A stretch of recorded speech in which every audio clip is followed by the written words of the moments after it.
information. If what you are about to see is real, it's the most startling film footage in history. Although we remain skeptical, some experts believe this is authentic footage of an alien life form. Real or not, we must warn you. This appears to be an actual autopsy. And some of the footage you will see in the next hour is very gruesome. Stay with us as we put the question to you. Alien autopsy, fact or fiction? There must have been alien bodies. If the footage is authentic, that pretty well proves it. We've learned that aliens are visiting the Earth. Daddy said they looked like a small 10-year-old child. You could have the proof that, that this actually was an extraterrestrial craft. I'm not seeing a liver over to the right. I'm seeing a mass that I cannot readily explain. And I have great difficulty in correlating this with any human body that I have seen. This really felt like a real body that was being cut open. It's the story of the millennium. If it's a true document, it is a document of exceptional importance. If it's a fake, it should be hailed as one of the most extraordinary fakes ever put together by a filmmaker.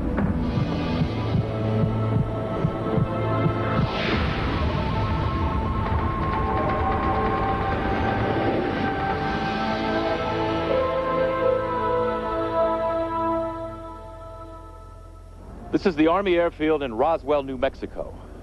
During World War II, this was the base of the elite 509th Bomb Group.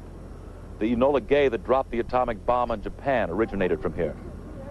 The men and women who lived and worked here were used to keeping secrets. But in the summer of 1947, something definitely crashed just outside of town. And 48 years later, it remains a mystery. Headline edition, July 8, 1947. The Army Air Forces has announced that a flying disc has been found and is now in the possession of the Army. Army officers say the missile, found sometime last week, has been inspected at Roswell, New Mexico, and sent to Wright Field, Ohio, for further inspection.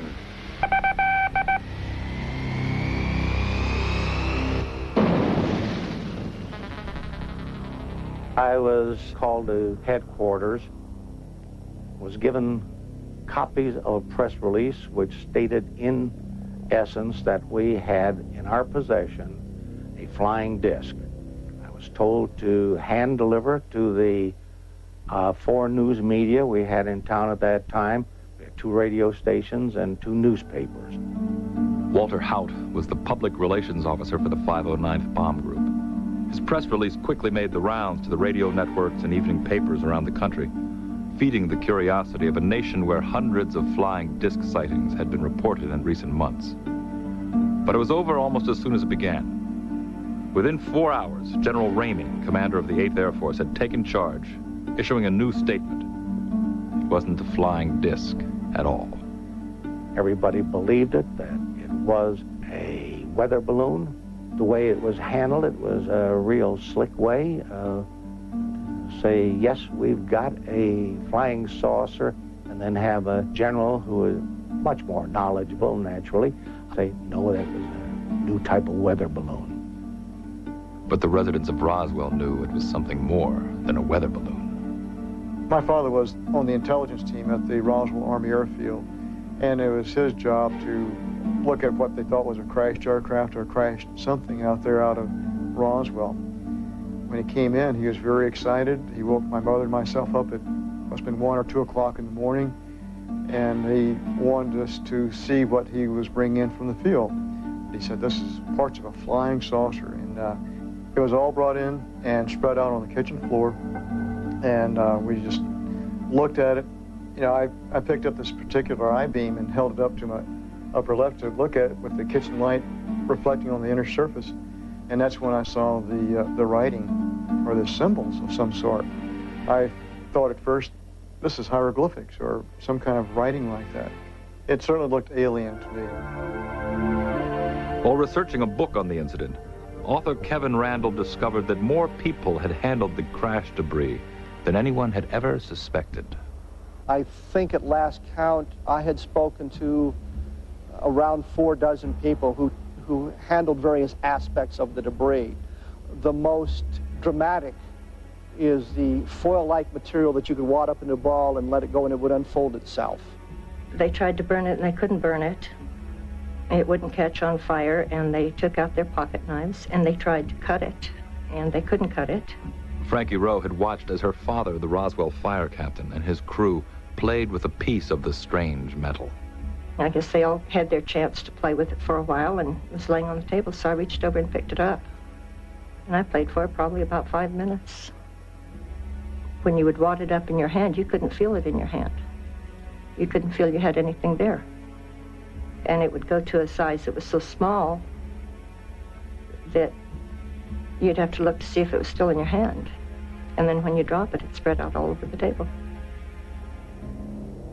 I sincerely believe we had the crash of something from outer space, because we still don't have materials that compare with the descriptions I've gotten of the material that was picked up out on the ranch and brought into town. If there was any doubt that a flying saucer had crashed, Frankie Rowe's father, one of the first at the crash site, had seen the most convincing proof of all. Living proof. Daddy came in so excited, and he said what they saw was not from this world. There were 2 bodies that were laying on the ground outside of this craft, and that there was one, what he called little person. And he said there's one little person that was walking around, and he said they were still alive.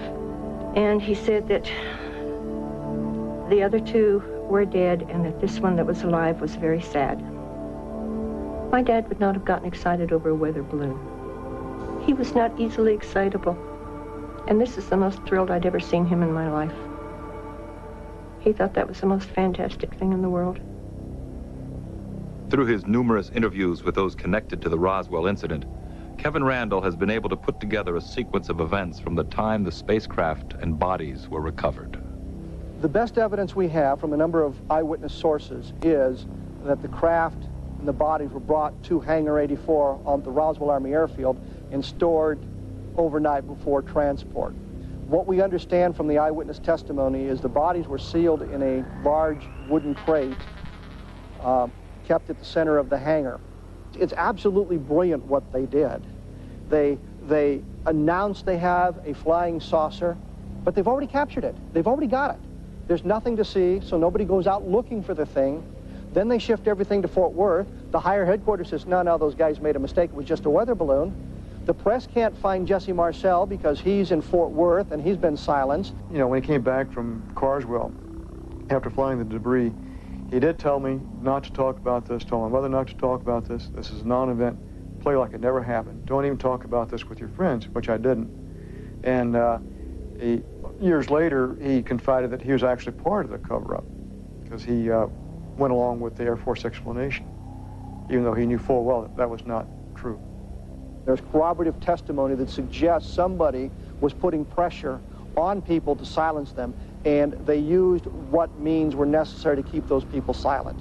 With the military people, it was merely the threat of imprisonment and going to jail because they understood that. With some of the civilians, they were told that if you ever talk about it, you will be killed. In the case of Frankie Rowe, a military officer came to ask her about the strange piece of metal that she had handled. I said, yes, I did handle it. And he started emphasizing, no, you didn't. Well, my mother was pretty strict, and we didn't lie. So I'm insistent that, yes, I saw it, yes, I held it. And he got mad, and he got louder, and he had one of those, looks like a small baseball bat that hooks on the side of your belt, and he took that out, and he's holding it, and he starts beating his hand. Every time he said something, he would hit that on his hand, and he would say, I want you to understand, you were never there. You did not see anything.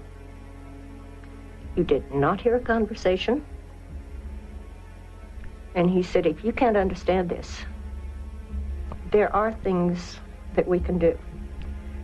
He said, we can take you out here in the middle of this desert. He said, this is a big desert here. He said, no one will ever find your bodies, ever. No one will ever know what happened to you.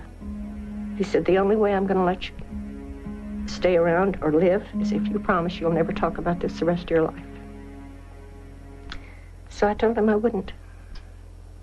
The people of Roswell kept quiet about what they saw.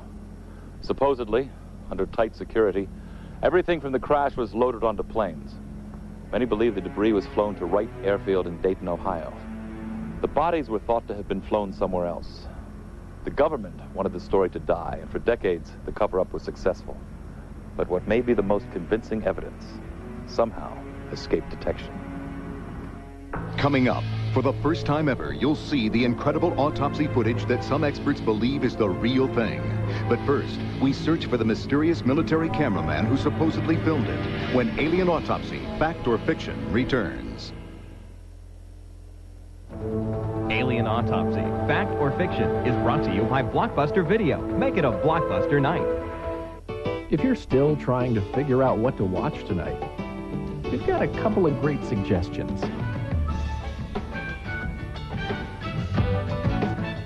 Make it a blockbuster night. You only have till Labor Day to pick up the You'd Be Crazy to Cook Mega Meal at KFC, our most amazing value of the summer. For just $14.99, you get a whole roasted chicken or 8 pieces of fried, large mashed potatoes, large gravy, any other large side, 4 golden biscuits, 6 of our famous tangy honey barbecue wings, and 6 big and chocolatey Oreo brownies. So come into KFC and get the You'd Be Crazy to Cook Mega Meal, just $14.99. Because who wants to spend the last week of summer here? AT&T now offers you the only program with savings on all kinds of calls, no matter where you make them or who you make them to.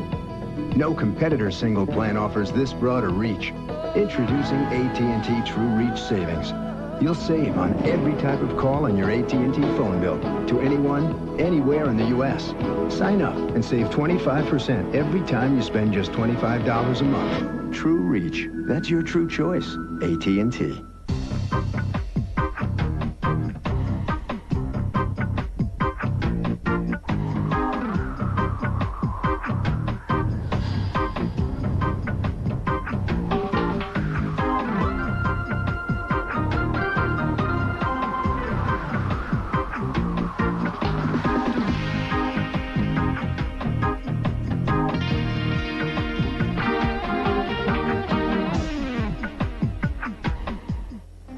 A dilemma. As an adult, I insist on a cereal that offers nutrition.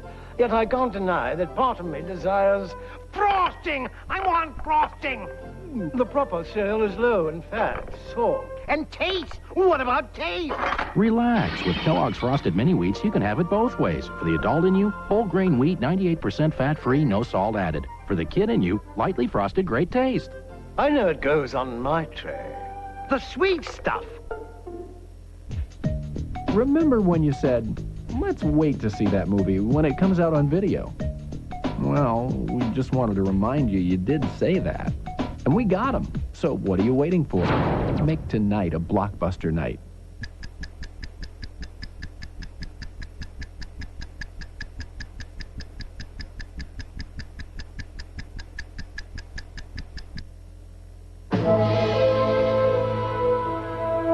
Here in the desert just outside Roswell is where the alleged crash happened some 50 years ago. Was it a flying saucer? Were there alien bodies on board? Or was it just a weather balloon, as the Air Force claimed? People still come and look for some kind of clue. But the evidence of the alien crash didn't come from here. It was revealed halfway around the world. An alien autopsy is always going to be the subject of ridicule. Who's going to believe an alien autopsy is an alien autopsy? It's just a ridiculous subject. Ray Santilli owns a small music and video distribution company in London. He was acquiring some 1950s rock and roll footage when an elderly American cameraman he had been dealing with said, "By the way, I have something else to show you." And, you know, we looked at it, and it was just the most incredible piece of film. And obviously, my first impression is, this can't be real. What Santilli saw and eventually purchased were reels of black and white film showing an autopsy being performed on a strange humanoid being. The cameraman, who claims to have had a top military clearance, told Santilli that in 1947 he was flown urgently to Roswell where he filmed the recovery of several of these beings, both alive and dead, as well as the autopsy of one of them. He set aside certain canisters of film which he felt there were problems in processing, and they needed special treatment during processing. The rest he sent straight back to Washington. And when he eventually processed the remaining canisters, he tried and went to great lengths to try and get Washington to come and pick the reels of film up, but they didn't. He kept it in a cardboard box, simple as that, and he kept it in his archive. The question of, well, is it a hoax, then goes back to the incident itself. What he saw was a disc, a flying disc that had crashed. It was on his back. He saw all these creatures that he calls freaks laying outside of the vehicle, screaming in pain for most of it, but he can't tell you where they came from. He doesn't know. While I was in his house, as you would expect with anyone of that age, he's got a great deal of memorabilia. You know, there's photographs on the wall, there's his photo albums, there's his diary. I mean, you can see his enrollment papers, his discharge papers, and he seemed a genuine enough person. So why is Santilli unwilling to reveal the cameraman's identity? Our agreement with the cameraman was to protect his privacy, which is how we acquired the footage in the first place. If he can get some kind of assurance that he's not going to be hounded by people, he may want to come out. I don't know. He may be watching this program right now and thinking, what am I going to do? His concern is, firstly, he's in his 80s, he just wants a peaceful life. It's the first thing. Secondly, he's accepted money, which is cash, and what effect is that going to have in terms of his tax position as well? I think the pressure will increase upon him. I think he'll realise that if he is telling the truth, and I've no reason to doubt that, if this was, you know, a crash of a space vehicle from wherever, that it is the most momentous event in human history, and he owes it to mankind to tell his story. I'm going to bet you, and I've been doing this business for 30 years, that this man probably lives somewhere in Florida. In order to verify the existence of this cameraman, we turned to world-renowned investigator, William C. Deere. When you all brought me this case to take a look at, I have to tell you I was quite skeptical. Is there a cameraman? Does he really exist? Did he exist? And can I find him? The answer really lies with the cameraman. That's where the answer lies, in trying to authenticate this film one way or the other. We've satisfied ourselves that the footage is genuine. You know, it's not a question of the Hitler diaries or a situation like that. All we're doing is we're placing it into the public domain and saying, look, here it is, please investigate us. Coming up next. The head was too large for the body, and the skin color was a pink. The alien autopsy that some experts believe is the real thing. Is this footage authentic? Experts from Kodak give their opinion. You cannot fake a motion picture that easily. You decide when Alien Autopsy, Fact or Fiction, returns. Fox, Under the Helmet, brought to you by AT&T. AT&T now offers you the only program with savings on all kinds of calls, no matter where you make them or who you make them to. No competitor single plan offers this broader reach. Introducing AT&T True Reach Savings. You'll save on every type of call on your AT&T phone bill to anyone, anywhere in the U.S. Sign up and save 25% every time you spend just $25 a month. True Reach. That's your true choice. AT&T. Here's some football players trying to execute without the help of their coaching staff. Now here are kids without parents in their lives. In order for kids to succeed, they need to spend quality time with their parents. And although you as a parent may be busy, there's nothing more important than investing time with your children. Violence. Don't play that game. Join the pregame gang and some of Hollywood's biggest stars as they celebrate the start of the '95 NFL season. Fox NFL Primetime Preview Special. Next. Busload of state prisoners went off the highway and 3 escaped. A man faced with a mystery. They're dead. All of them? And a woman searching for the past. Somebody got to those men before I did. Are about to uncover a secret. Unbelievable.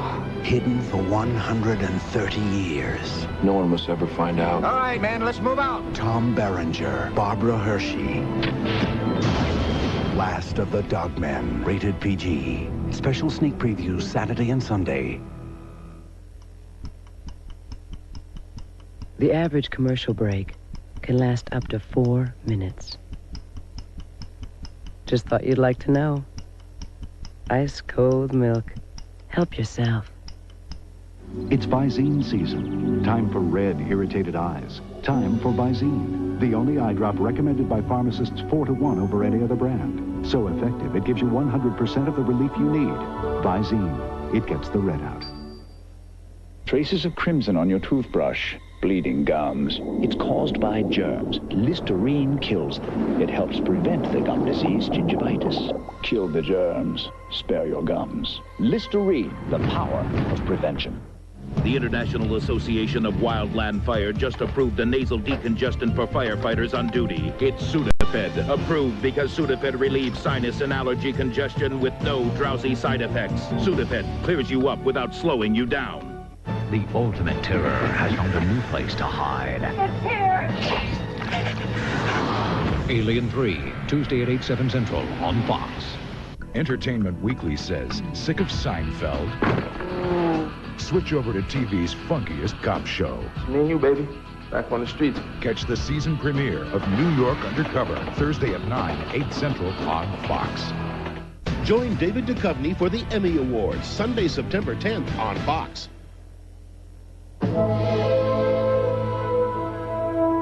This film we're about to show you is either the first documentary evidence that an alien being visited our planet, or it's one of the most ambitious and fantastic frauds ever put on film.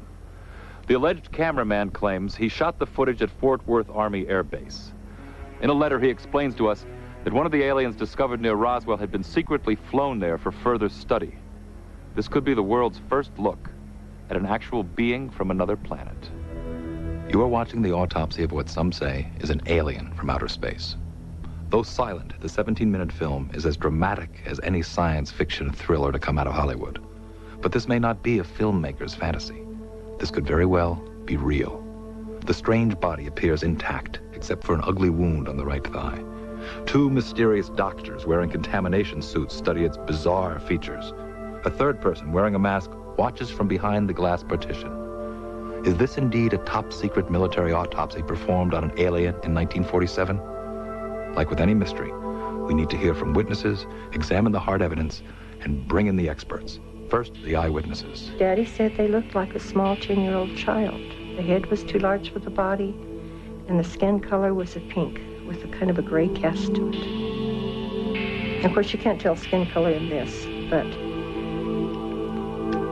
the size, the shape of the eyes, that would all pretty well fit. The nurse that was supposedly there described an individual that may have looked somewhat like the individual that was being autopsied. The large head, the black eyes. I think she described 4 fingers rather than 6. So there's a discrepancy or difference there.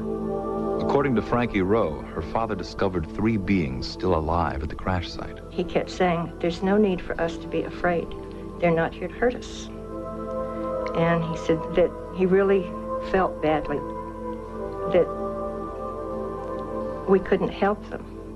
The cameraman writes that he photographed 3 strange beings. Each was crying, clutching a box close to his chest. They cried louder as we approached, he writes. One of the officers managed to pry loose the box by hitting the being with the butt of his rifle. I feel very sorry for whoever that was. If it was from some other world, planet, their family will never know what happened to them. They'll never go back home. Of course, this could all be a story that the cameraman made up. An eyewitness testimony is sometimes unreliable, especially when it's almost 50 years old. What clues can we examine to determine whether what we're seeing is a true historical document or a clever fabrication? We've looked closely at some of the objects in the room. Our purpose? To determine whether they even existed in 1947. The wall clock. A General Electric model is indeed from the 1940s. And that black phone with the heavy receiver and the curly cord is a Bell Standard model from 1937. Though they could all be purchased later, their presence in the room is nonetheless consistent with the time period. That brings us to the film itself. Can it be dated? We took the film to Larry Cate, who spent 16 years in the manufacturing division of Kodak. Eastman Kodak Company, in trying to distinguish the age of the film, keeps track of the date of manufacture, and this is done through geometric codes. And the symbols of the edge code were a square and a triangle, which were used in Rochester, New York by Eastman Kodak Company to denote the following years of manufacture, 1927 or 1947 or 1967. So the film stock itself could be from 1947. What about the way it was shot? What can the very look of the film reveal about its authenticity? It would make much sense to think that, yes, this film could have been shot in the late 40s, early 50s. Paulo Kerke-Uze is senior curator of motion pictures at Eastman House in Rochester, New York. I'm often asked how difficult it is to fake a film. The answer is no. You cannot fake a motion picture that easily. It would require an amount of technical know-how, of sophistication, that would make the operation not worthwhile. I have to say I feel that what we've seen here is a hoax. Alan Davio is one of Hollywood's most acclaimed cinematographers. He was the director of photography on E.T., Bugsy, Empire of the Sun, and Congo. Davio is suspicious of the film because of how it regularly goes out of focus as if to hide what may not be real. What we're seeing here is somebody photographing this intentionally letting the image go out of focus. It just doesn't make sense that he would go in and make no adjustment on the focus. The fact that it lost focus is consistent with the type of equipment that they had to be using. Roderick Ryan knows as much as anyone about what it was like filming for the military in the 1940s. A combat cameraman for the Navy, he photographed the most secret government projects during the 40s and 50s, including the atomic bomb tests at Bikini Atoll. The cameras in general use at that time by the military were Filmo cameras made by Bell & Howell. The camera did not have through-the-lens focusing. So if it maintained focus, there could be the possibility that it was done with modern-day equipment which you can maintain focus, and that it was simulated rather than real footage from 1947. Davio was also suspicious of the film's authenticity because of the photographer's apparent inability to get the best shots. There's one case in particular where they're sawing the skull, where the person operating the camera continuously moves to a place repeatedly that he's not going to see anything, the doctor's back, and doesn't make the effort to go around the other side to look at the saw coming towards you and perhaps get a better view. He keeps moving to keep out of the way of the surgeons. If you look at the surgical crew, they're moving also, and he's just trying to be inobtrusive. We've had this out with the cameraman because, if nothing else, his integrity in terms of camera work is the only thing that's actually forced the comment out of him, because people have criticised the camera work. The cameraman was dressed in the same outfits as the surgeon, so he was restricted in his movement. And he said that the handheld camera was standard issue at that time. They didn't treat it any different because it was either an experiment or an alien creature. The role of a photographer in the military is usually to record an event. It is not his job to do pretty pictures. And this, I think, was a very adequate job of recording an event.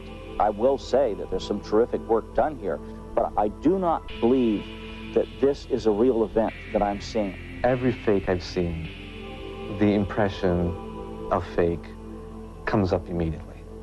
Let's put ourselves in the position of someone who decides to make a fake. Why in the world someone would invest such an amount of money, of effort, of mise-en-scène to put together a 23 minutes film of this kind? It defies reason. It doesn't make sense. Let's say the film is from 1947. Kodak says that's possible. And it looks like an Army photographer could have shot it. That doesn't mean this isn't a hoax. But how far would someone have to go to stage it? Camera tricks are one thing, but how do you fake the flesh and blood body of an alien? Especially one that's about to be cut open. Next, we ask leading pathologists, is this a real alien? I cannot say that it is a member of the human race, as you and I know the human race. Or just Hollywood magic. The point is if we did this, I'd be pretty proud of it. Salon Selectives has captured the power of botanicals in new botanical blends. Shampoos and conditioners that give your hair precisely what it needs. Aloe combines with mango to restore moisture. Citrus blends with peach to boost body. Melon with rose to protect. Botanical blends from Salon Selectives, the newest way to get hair with style. But Monica, I love you. Romance on the rocks, Brad? Chuck Woolery? Why don't you tell us what happened? Nothing. I dialed 0 to call her collect. And what should you have done? Dialed 1-800-COLLECT and saved us some cash? Would have been my move. Want to try again? 1-800-COLLECT. Yo, Chuck, do you mind? They're used to living single, but can Regine live alone? It must be convenient having everything all in one room. Sort of like your own little Alcatraz. Can Maxine live with Kyle? Kyle, where's these? What are your friends doing playing with my drawers? Can Sinclair live on love? Here I go. Find out on the season premiere. Khadijah, you're my oldest friend. Of Living Single. I'm your only friend. Thursday, followed by the premiere of The Crew on Fox. Shock value is cool. Cool like Home Improvement on Fox 25. You've heard of store cards, gas cards, even car cards. Well, now hear this. With the Shell MasterCard from Chemical Bank, you make purchases. And those purchases earn free Shell gasoline. The more you use it, the more gallons of free gasoline you earn. The Shell MasterCard from Chemical Bank. Look for an offer in the mail or pick up an application at a Shell station. The best is here. The Mazda Labor Day Savings Spectacular. With cash back from Mazda and a no extra charge option package that includes air conditioning, save over $2,000 now on a 95 Mazda Protege. Plus, save over $800 more with special low financing for a full 48 months. You save almost $3,000. The Mazda Labor Day Savings Spectacular. Miss it, and you could miss a chance to save almost $3,000 on a Mazda Protege. What'd you get? Western Whopper. Looks good. Yeah, it's got bacon and cheddar and a tangy barbecue sauce. How tangy is it? Is it really tangy? Not super tangy, it's good. And tangy? Not too tangy. No. The flame-broiled Whopper, now with cheddar cheese, hickory smoked bacon, and barbecue sauce. The Western Whopper, for a limited time at Burger King. On a scale of 1 to 10? Yeah. How tangy? What'd they say? Is this really an autopsy of an alien being? Or could it be something else? A dummy? A deformed human? An incredible hoax? To find out, we showed the film to 2 of the world's leading pathologists. And I have to issue a warning at this point. What you are about to see is extremely graphic. Chris Milroy is a senior lecturer in forensic pathology at the University of Sheffield in England. His expertise in determining the cause of death has made him a sought-after witness in murder cases around the world. Cyril Wecht is a past president of the American Academy of Forensic Sciences. He has performed or supervised close to 40,000 autopsies. I have never performed an autopsy on any body that even closely resembles the being that we see on this film. Well, the ears are low set. They're below the position that one would expect to see in a normal human being. This strange creature that some are saying comes from outer space does fit the popular conception of what an alien looks like. The huge head and enlarged eyes are familiar from books and movies about otherworldly visitors. And it has other bizarre features not common to humans. There are 6 fingers on each hand, and there are also 6 toes on each foot, a condition known as polydactyly. And that's seen in various kinds of chromosomal or genetic abnormalities and defects. You don't see any male genitalia, and therefore all the indications are it looks like a female body, but without any secondary sexual development. In other words, there are no developed breasts. Wecht's initial reaction was that we were looking at a woman with Turner's syndrome, a chromosomal disorder that affects 1 in 5,000 female births. The victims, who are lacking feminine chromosomes, do not develop sexually. However, few survive into adulthood. 99% of people who have these sexual chromosomal abnormalities abort spontaneously. In other words, they're just not born. So one of the things that I would think of is the possibility of a very, very rare Turner's syndrome baby that managed to survive well into the teens. But Turner's syndrome is not its only defect. There are also the 6 fingers and toes and the enlarged eyes. Can this extraordinary diversity of disorders ever appear in one human being? I wouldn't be surprised to find something with this pattern of abnormalities. I would think it would be very rare, but I wouldn't be surprised if someone said that this has been described somewhere in the medical literature. Not only is the body being examined a mystery, but so are the examiners hidden behind their contamination suits. As respected teachers, both Wecht and Milroy have trained hundreds of doctors. They know how a real autopsy is conducted versus what would give away an amateur or even an actor. They are either pathologists or they're surgeons who have done a fair number of autopsies. This supposedly was filmed in 1947, and while things haven't changed, we see some things that would have been expected at that time, such as the use of a handsaw in removing the skull cap. I should also like to point out that this kind of a rectangular-shaped, somewhat sunken tray was the kind that I recall being around many, many years ago. We don't see these things around very much today, if at all. The basic procedures that were being carried out are those that one would do in an autopsy. There are certain questions that I have to ask about the procedures. I mean, if this is purportedly an alien, I question whether you would just spend 2 hours on it. One would surely spend weeks, months, if not years, dissecting somebody who is, you know, a body of an alien. If this is an alien, then it reportedly died when its space vehicle crashed to Earth. Both doctors who spend much of their time testifying in murder cases were suspicious about the cause of death. When you have major high-speed crashes, you get much more extensive injuries than were present on this body. The injuries present are odd, in that there is really only one major injury, and that is to the right thigh. This looks almost like the kind of an injury you might get if you had an incendiary kind of a missile, unless, for whatever reason, there was some kind of treatment going on for a malignancy or something having to do with experimental work on radiation or burns, and you have then massive destruction of that area more or less in a deliberate designed fashion. A radiation experiment gone wrong? That would explain why the doctors are protecting themselves with contamination suits.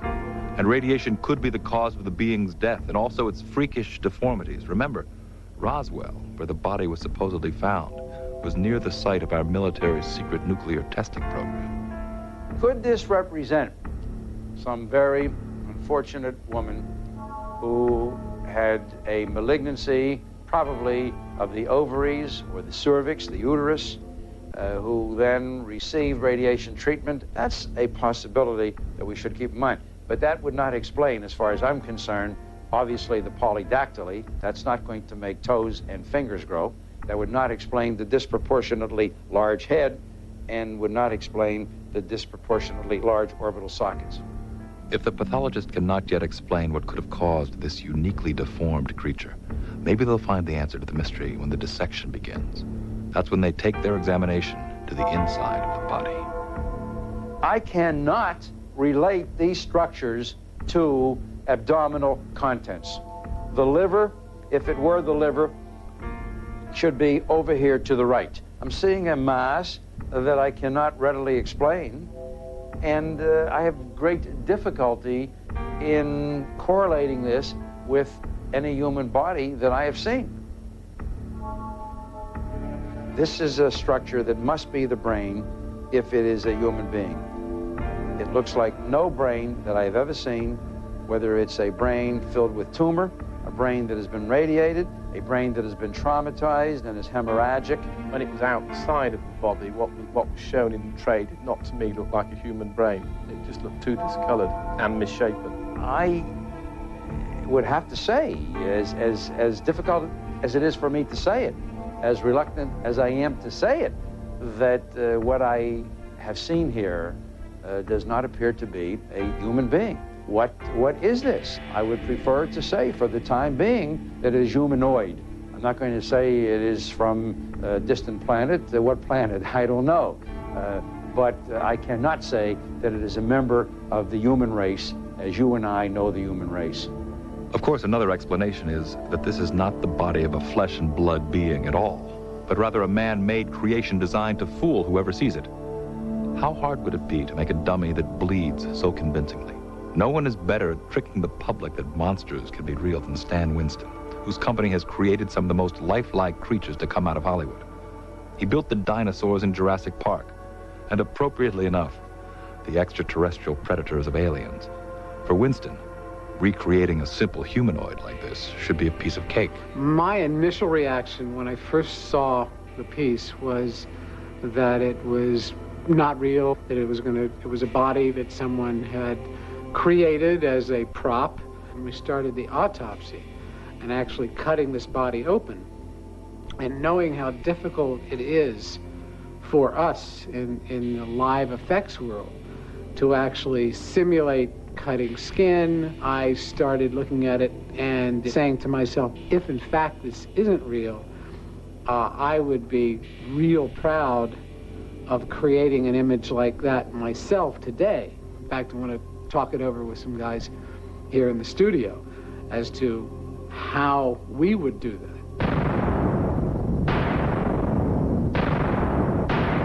When was this supposed to be? 1947. The question is whether or not we could do this if it weren't real.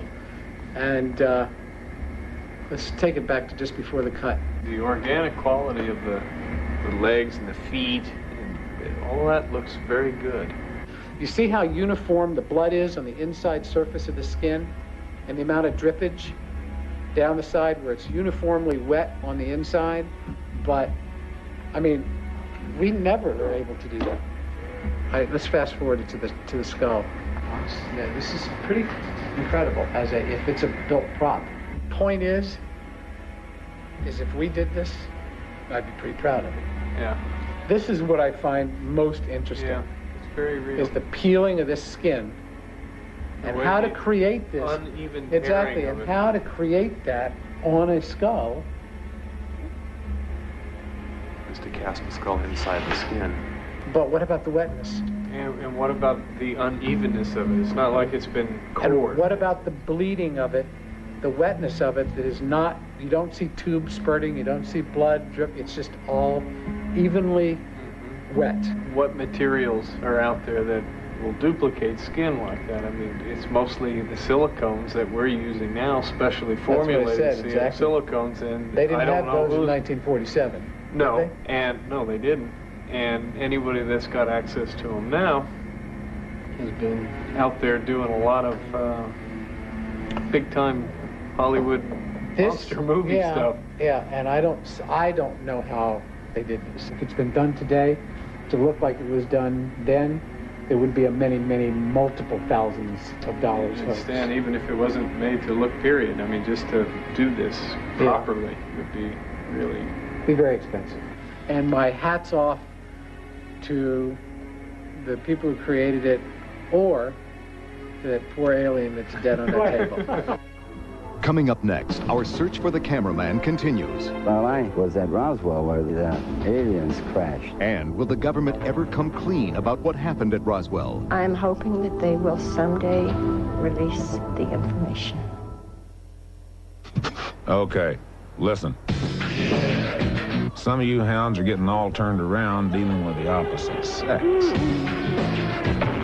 It's real simple. Be your own dog. And if that ain't good enough for her, she ain't good enough for you. How you doing, ladies? Of course, it's easy for me to say. Red Dog beer. Old yet smooth, easy to drink. I was born beautiful. Chew on this. The average American eats 5 times a day. 5 times, and only brushes twice. Chewing Trident after eating can help you fight cavities 5 times a day. Yep, Trident helps you fight cavities. So every time you eat, chew on this. Trident. Julia Murray is doing something her allergies and the pollen never let her do before. She's watching one of the finest 9-year-olds ever to play the game, thanks to Benadryl, the histamine blocker. Take Benadryl and take back your life. Secret love lives of flight attendants exposed. Usually I wouldn't be this forward with a passenger, but I feel drawn to you like I've known you all my life.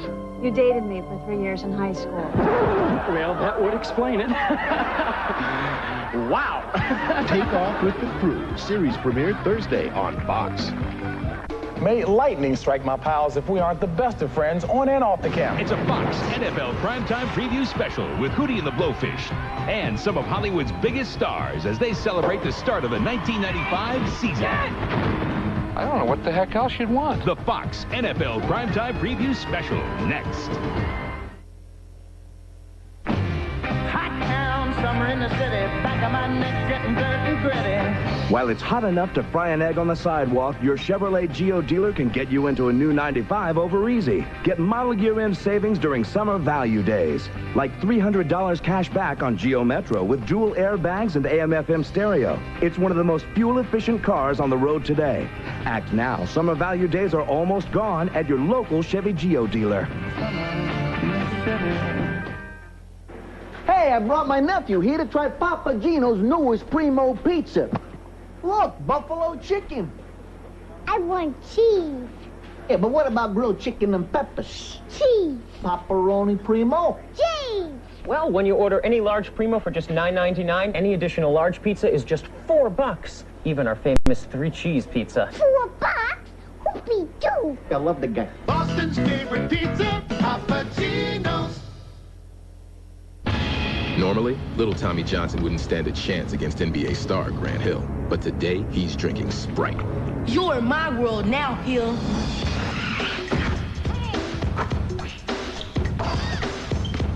Okay, so maybe Sprite won't make you a better athlete. But just to be sure, now we'll pit Tommy against sumo wrestler Katashi. Good luck, kid.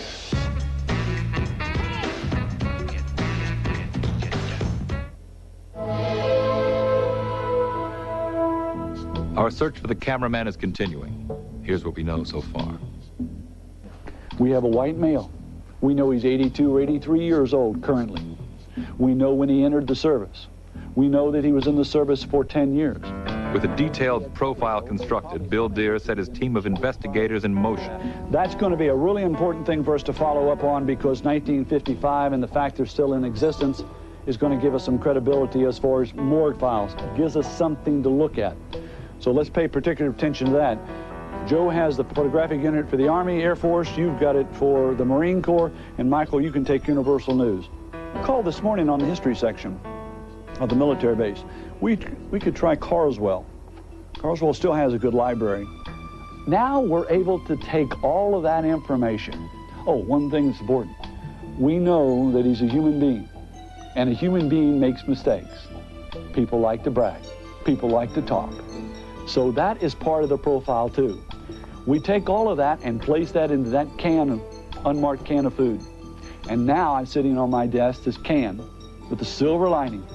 And the only thing that we're lacking now is a picture of our cameraman and his name. Within hours, Deere had a tip that another former military cameraman living in Florida may have some knowledge of the cameraman's identity. He immediately set out for the airport to catch a plane to Florida to meet with the tipster. The man, who was reluctant to be identified on television, agreed to meet Deere in a public place. Like our mystery cameraman, this tipster also had top secret military clearance and was present at many of the same secret events. Well, we're sitting at a bar, and this guy I knew a little bit, not real well. And I'm not going to say what town it was in, but we got to talking. And he said, well, I was at Roswell where they say the aliens crashed. And boom, that was it. He didn't say no more. You know, like he woke up and like, uh-oh, I'm shooting my mouth off. And bear in mind, there's a lot more excitement on something like that probably than preparing for the bomb. Here you got dead aliens down there and you're shocked. Everybody probably was. If he shot his mouth off, there's people, the government's knowing about it now. They've got to know about it. And maybe he's been warned already. Maybe you won't see him again no more. If he's talked, there's somebody out there that remembers it. And somebody is going to come forward with that information. It's going to be a great story if all of a sudden somebody picks up the phone and calls me and says, Mr. Deere, I saw the story. I know who you're talking about, and this is who he is. There's so many open questions. Is the body we've seen really a victim of a fatal accident that happened almost 50 years ago? Did a UFO crash and burn in the New Mexico desert? Could aliens have been curious about our newly developed nuclear technology? What does the government know, and what aren't they telling us?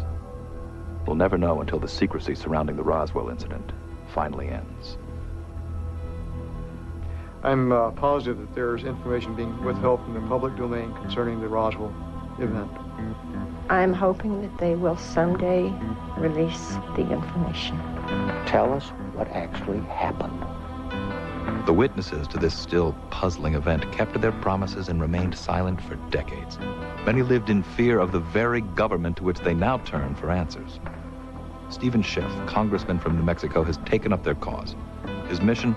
To persuade the military, FBI, and other agencies to finally come clean. When I sent the first request to the Secretary of Defense for a response about the Roswell incident in view of the fact that there were these accusations, essentially of a government cover-up, the response I got was a very terse letter that said in about a sentence or two from the Air Force, we referred your letter to the National Archives. And that's all it said. The National Archives then said, we don't have any information about the Roswell incident, which I was convinced the Defense Department had to know before they were sending me there. So in other words, I thought I was getting the runaround. To force the Defense Department's hand, Schiff called on the General Accounting Office, which is the investigating arm of Congress. At the end of 1993, the GAO agreed to look into Roswell. But before they could even respond, the Air Force released a report of its own.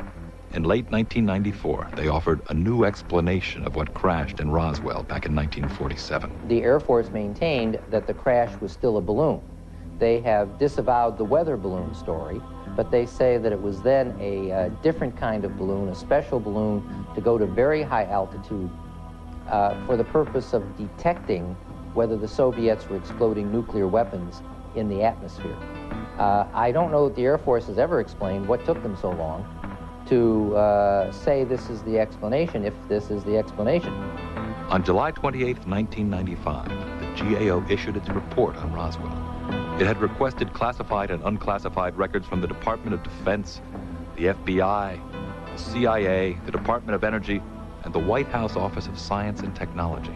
With the exception of an FBI teletype and a Roswell Airfield newsletter, both of which referred to the account of a weather balloon, none of these agencies claimed to have any information on Roswell. Schiff had asked the GAO to track down all outgoing messages from the Roswell Army Airfield to military higher-ups in the summer of 1947.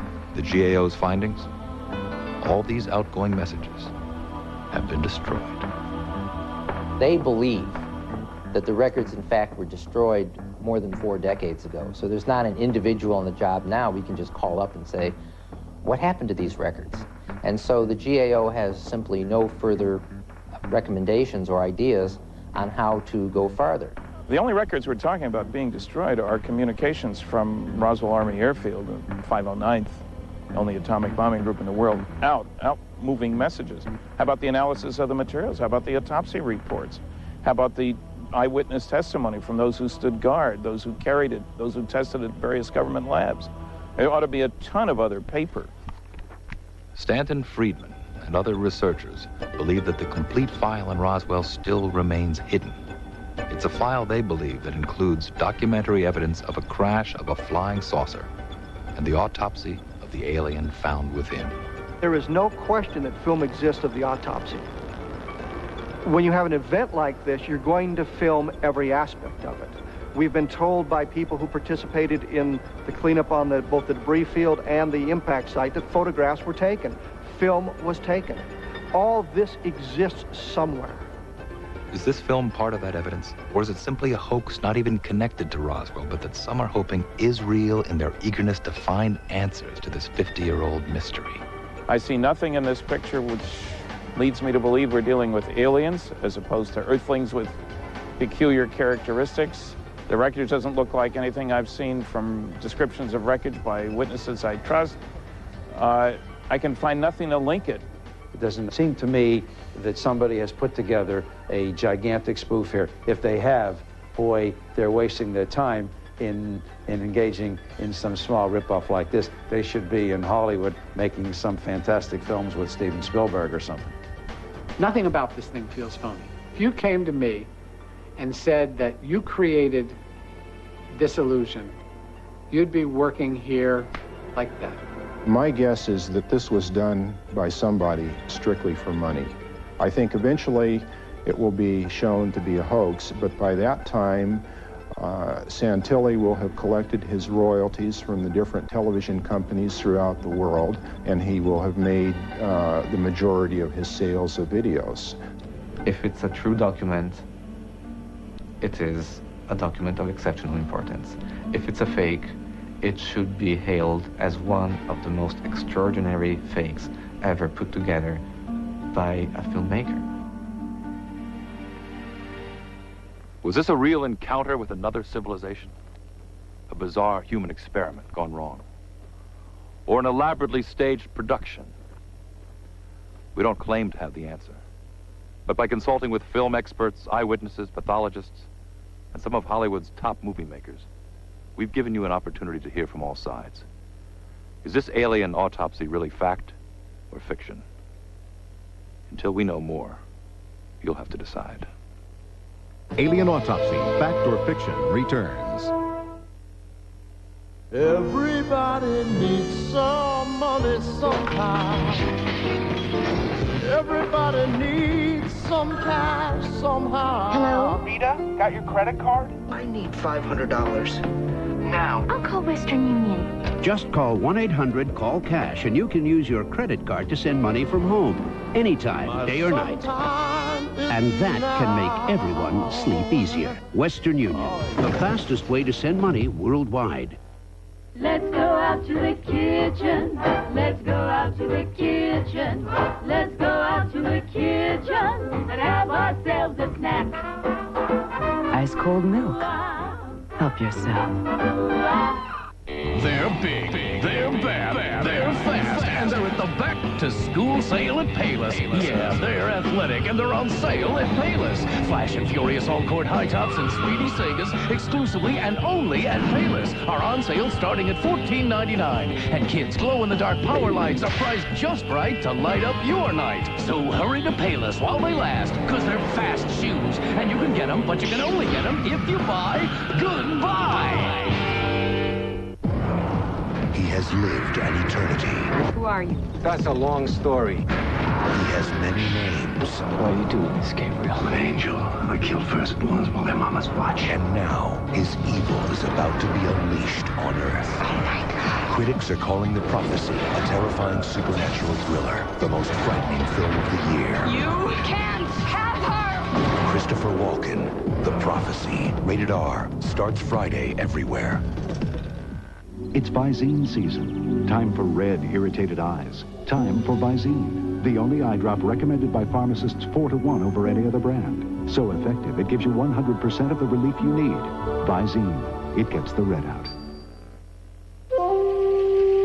Salon Selectives has captured the power of botanicals in new botanical blends.